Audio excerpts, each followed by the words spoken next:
புரியுதா? அவருக்கு கடை வச்சுட்டு ஒரு நாட்டுக்கு பறக்க முடியல, எனக்கு இருக்கா அவரை இப்போ வச்சு கூட படம் இருக்காருக்கு, எனக்கு எதாவது படம் தயாரிக்காருக்கு, அதில் பாய்ந்து ஓடுவான்.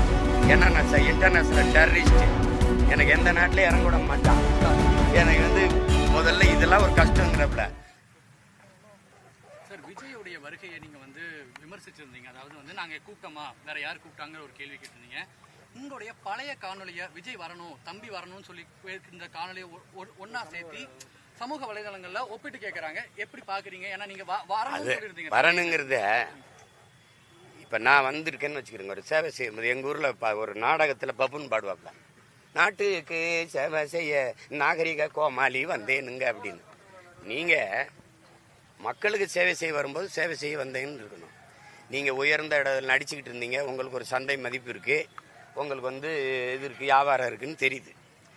நான் உங்களுக்காக என்னுடைய உச்சத்தை, என்னுடைய வருவாயை விட்டுட்டு வந்தேன்னு சொன்னா அப்ப என்ன கேள்வி வருது? உன்னை யாரு விட்டுட்டு வர சொன்னதுன்னு வருதா இல்லையா? வருதா இல்லையா? 500-600 ஏக்கரை நாட்டுக்கு எழுதி வச்ச என் தாத்தன் சம்பளிங்க முதல்ல அப்படிதான் பேசிட்டு இருந்தானா?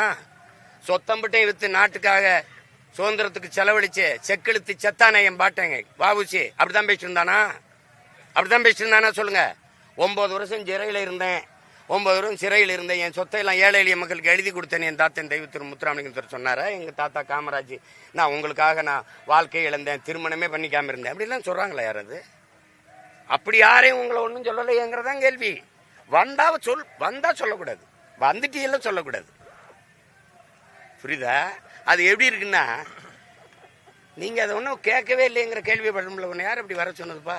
நீ போய் உன் உச்சத்திலே இருப்பா, நீ 1 ரூபாய் இழக்காம பாத்துக்கப்பான்னு சொல்ல தோணும். உங்களுக்கு தோணலையா? தோணுதா இல்லையா?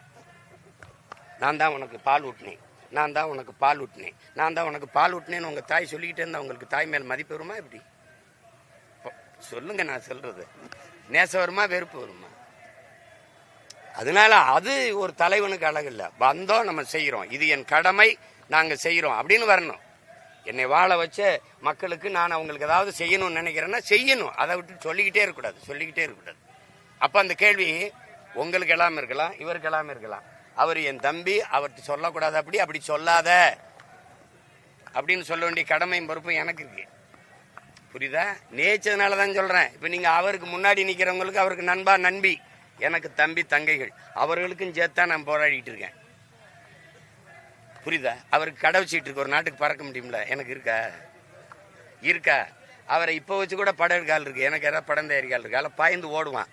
ஏன்னா நான் இன்டர்நேஷனல் டெரரிஸ்ட், எனக்கு எந்த நாட்டிலையும் இறங்க விட மாட்டான்.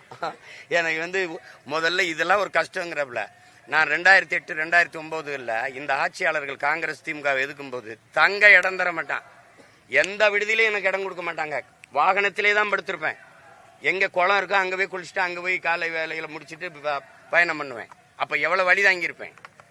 சிறைக்குள்ள தனிமை சிறை இருக்குல்ல, எல்லாரும் சிறையில் இருப்பாங்க, எனக்கு தனி வளாகம், தனி சிறை, ஒரே ஆள் உட்கார்ந்துருக்கணும்.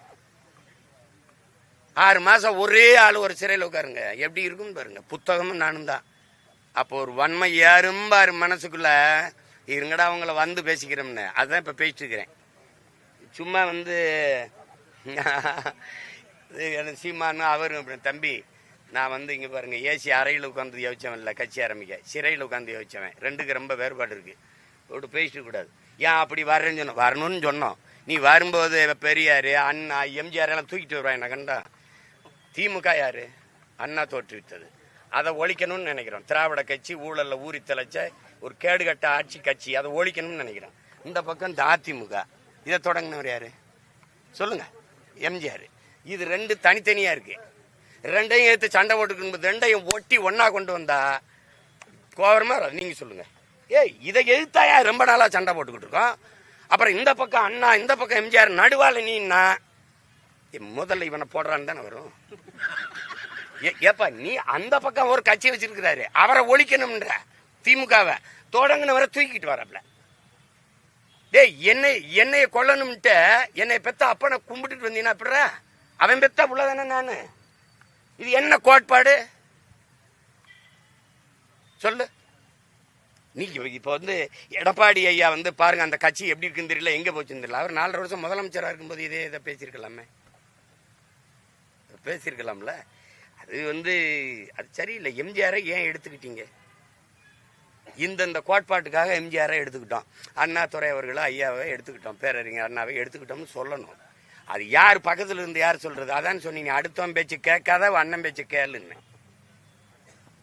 நீ என்ன நினைக்கிற? அண்ணா வச்சா திமுக வாக்கு எங்கிட்ட எடுத்துடலாம், எம்ஜிஆரை வச்சா அதிமுக பழகினமா இருக்கு அந்த வாக்கு எடுத்துடலாம். இது நீங்க என்ன சொல்லி வாக்கு கேட்குறீங்க? இந்த கட்சி சரியில்லை நான் சொல்றேன், இந்த ஆட்சி சரியில்லை. நான் ஆள் மாற்றம் ஆட்சி மாற்றத்துக்கு வரல, அரசியல் அமைப்பு அடிப்படை மாற்றத்துக்கு வரேன் அப்படின்னு நான் சொல்றேன். இங்கே தேர்தல் அரசியல் கட்சி அரசியல் இருக்கு, மக்கள் அரசியல் இல்லை, மக்கள் அரசியலுக்கு போறேன் அங்க சொல்றேன். இங்கே செய்தி அரசியல் விளம்பர அரசியல் தான் இருக்கு, சேவை அரசியலோ செயல் அரசியலோ இல்லை, அதை நோக்கி போறேன் அப்படின்னு நான் சொல்றேன். எப்படி போறேங்கிறதையும் சொல்றேன். அப்படி சொல்லணும், குறையே சொல்லிக்கிட்டு இருக்க கூடாது. இவர் சரியில்லை, இவர் சரியில்லை, யாரு சரின்னு கேட்பான், நான் சரின்னு சொல்லணும், நான் எப்படி சரின்னு விளக்கணும். புரிஞ்சிருச்சுன்னு நினைக்கிறேன். சரியில்லைன்னு சொல்றதுக்கு ஒரு ஆள் தேவையில்லை, எது சரின்னு சொல்றதுக்கு ஒரு ஆள் தேவைப்படுது. அதுதான் இங்க தேவைப்படுது. பிளே ஸ்டோர் மற்றும் ஆப் ஸ்டோரில் இருந்து பாலிமர் செயலியை QR கோடு மூலம் பதிவிறக்கம் செய்யுங்கள். செய்திகளை உடனுக்குடன் பெறுங்கள்.